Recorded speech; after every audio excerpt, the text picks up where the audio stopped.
Hey everybody, thanks for checking out another video. I do need to say something before we get into this topic on subwoofers, and that is, as of right now, Skylabs is not selling equipment online or accepting repairs shipped in. And the reason really is, it's hard enough to keep our shelves stocked as a brick and mortar store. If we were to post up our inventory online, there really wouldn't be any reason to have a store anymore.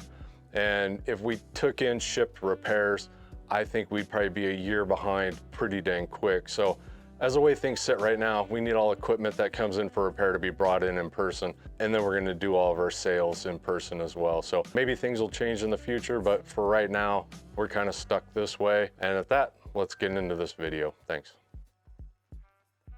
Today, we're gonna talk about powered subwoofers and connecting them to vintage amplifiers, or amplifiers or receivers that do not have a dedicated subwoofer output. And we're not going to get into Wi-Fi subwoofers or Bluetooth subwoofers or like the Bose lifestyle subwoofers that have all the weird proprietary wires and all that kind of stuff. This is for your standard run-of-the-mill powered subwoofer. We're going to connect it to almost any amplifier or receiver you can get your hands on. We do have one solution that requires a small and inexpensive little adapter that we haven't seen anybody else really talk about. So we've got 3 solutions for you. We're going to wire each one of them up individually and show you exactly how each one of them is done. And we're going to start right now. All right, for solution number 1, and our preferred method, no question, hands down, if your subwoofer has high level or speaker level inputs, this is the way to do it. One misconception I've seen from other videos is that some people will tell you that you need an A and a B channel, or an A and a B set outputs on your amplifier receiver in order to do this. That is completely incorrect. Your 2-channel amplifier or your 2-channel receiver only has 2 amplifiers. The only difference between speakers A and speakers B is a switch that dictates which one is going to produce audio, or both at the same time. They are both going to the exact same place. So you do not need speakers A and a speakers B in order to use a speaker level subwoofer. And we'll show you right now. The speakers that I grabbed, and really mainly just for this video because they're kind of small, you can see they're sitting up here on the shelf. There are some small Sonys, they're 8 ohms. And let's get the ohm meter on them now. We'll verify they're 8 ohms or close to it, and then we'll go from there. And we are getting 7 ohms, which is perfect. And that's well within tolerance of what you would consider an 8 ohm speaker. So good to go there. And the next thing we're gonna do, let's put some speaker wires on this subwoofer. We're gonna power it on, got a red light, and we're gonna see what this reads for ohmage. So this is our high level input right here. And let's go back to our ohm meter. And we have, it's going to be almost 200 probably. We're at 198.3, so that is huge. That's a lot. Adding that much resistance, essentially, it's like this amplifier receiver, it's almost not even going to read that. It's not going to add into the equation almost at all. Let's bring them both together. We're going to add our speaker to our subwoofer, and let's see what we have again. Before it was like 7, and we have 6.9. Yeah, 6.9 ohms, almost exactly what it was before we put the subwoofer on it. So, and as you can see here, it says A or B 4 ohms or more. A plus B 8 ohms or more. So we can essentially, if my speaker wire was longer, I'm going to get a longer speaker wire. Hold on. So this is our input again, which is what we wanted. We're going to go in here. Let's tie these onto here.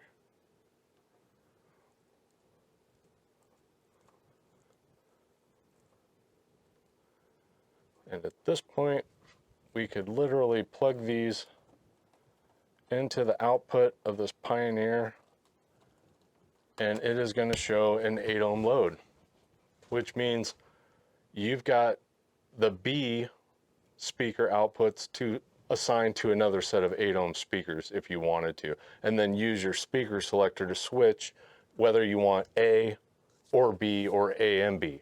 You just want to make sure that both of them are 8 ohms or more if you're using both sets. But there's nothing wrong with this at all. This is perfectly fine. That receiver is going to handle this no problem at all. The only reason to really put it into the B would be as if you wanted to shut the subwoofer off rather than going behind and adjusting the gain or powering the unit down. You could put the subwoofer on B and just switch to A, or bring it in and have both. That's definitely an option there. So otherwise I would just keep them together, and you know, that way if you do want to add an additional set of speakers, you can. Perfect.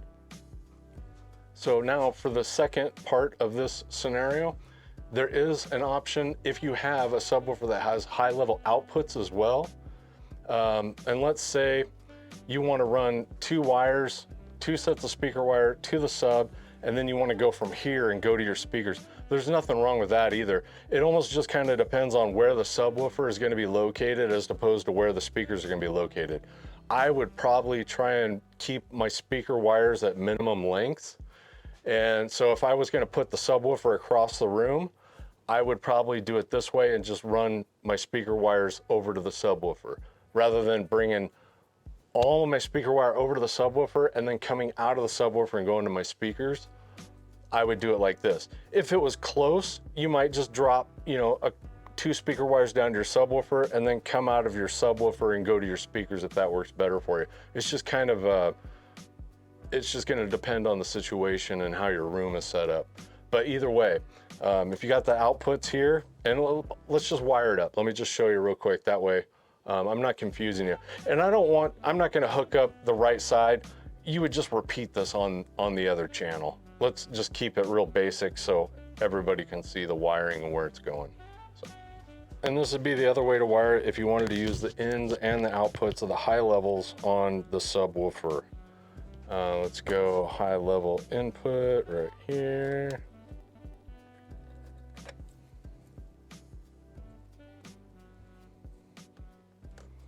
And do the right channel just to make it easy.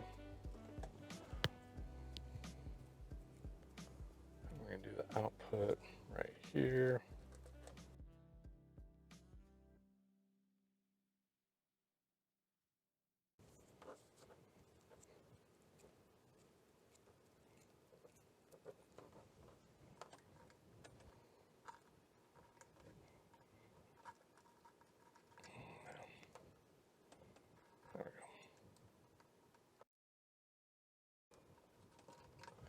And then you would just repeat that for the other side.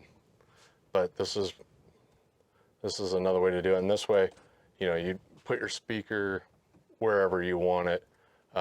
Like I say, it just depends on where the subwoofer is going as opposed to the speakers and the receiver amplifier as to whether I did this system or the way I just showed it before. So that is scenario number 1. That is solution number 1. That is, I think, our preferred method. That's the way I run it at home. So,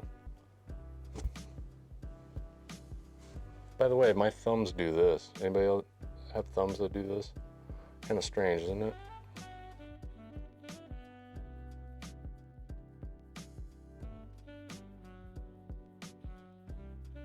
All right, and this is our second scenario and our second wire solution. This would be a situation where you have line level inputs and you also have preamplifier out or main in, or you have an actual preamplifier and an amplifier. This essentially just breaks this integrated amplifier into a preamplifier and an amplifier. I'm not going to show both ways of wiring. I'm not going to drag a preamplifier out and an amplifier to show that. And with that, let's show option 1. And option 1 would be if you don't have a signal out. Some subwoofers are signal in only. And in that situation, we're going to need some Y cables. And so if you've got the output, that's definitely a recommended way to do it, because Y cables are never a good idea if you can avoid them. For Y cables, and we would go out of the preamp, plug one side of our RCA into the Y, and then go into the input of our subwoofer. Got another different type of Y. There's several out there. I'm gonna run this into here. I'm gonna run this into there. So now we've got our left output and our right output going to the input of our subwoofer. Now we're gonna go out of the other side of these Y adapters and go back into the amplifier of this integrated amplifier.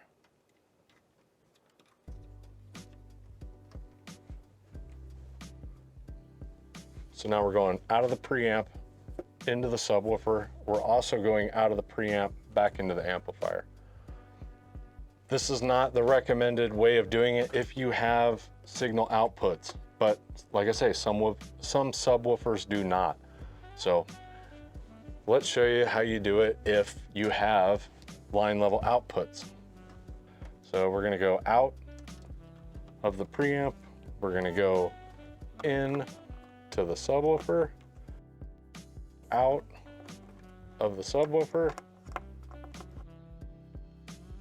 into the amplifier. And that completes this scenario 2, or wiring solution 2.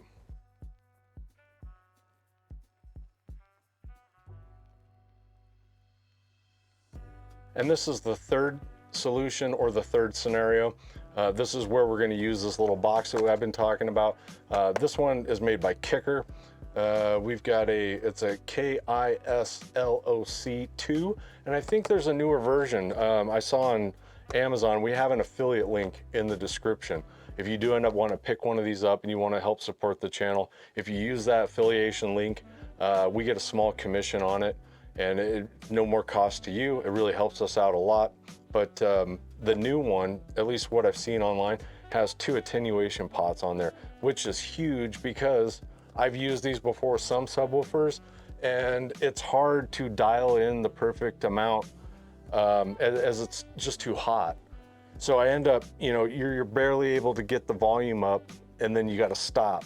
So those attenuation pots for the left and the right would be really beneficial and really helpful. So that was a really good idea on their part to incorporate that. So the one I've got here right now doesn't have them, but that's no big deal.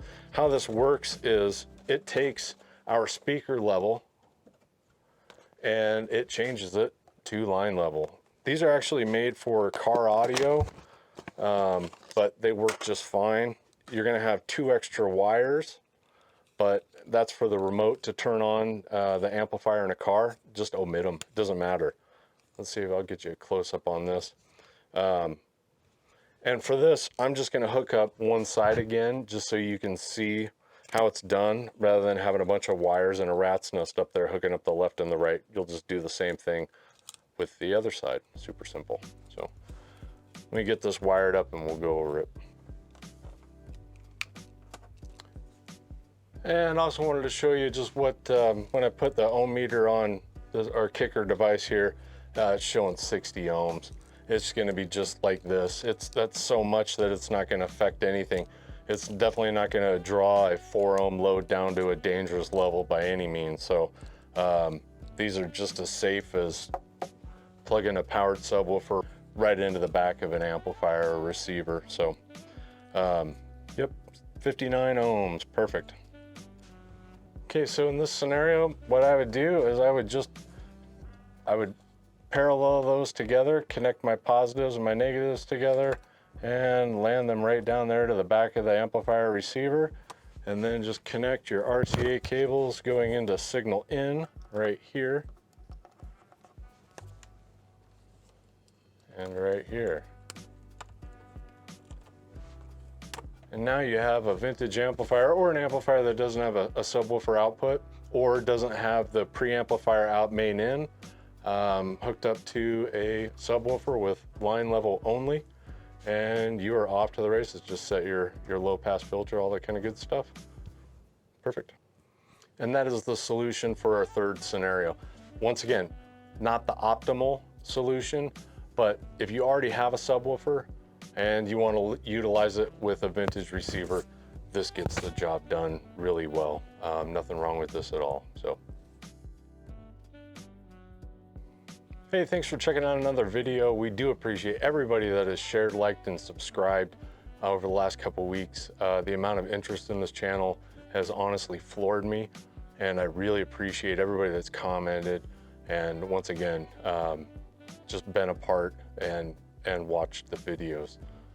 Can't thank you enough. It is very humbling and I do appreciate it.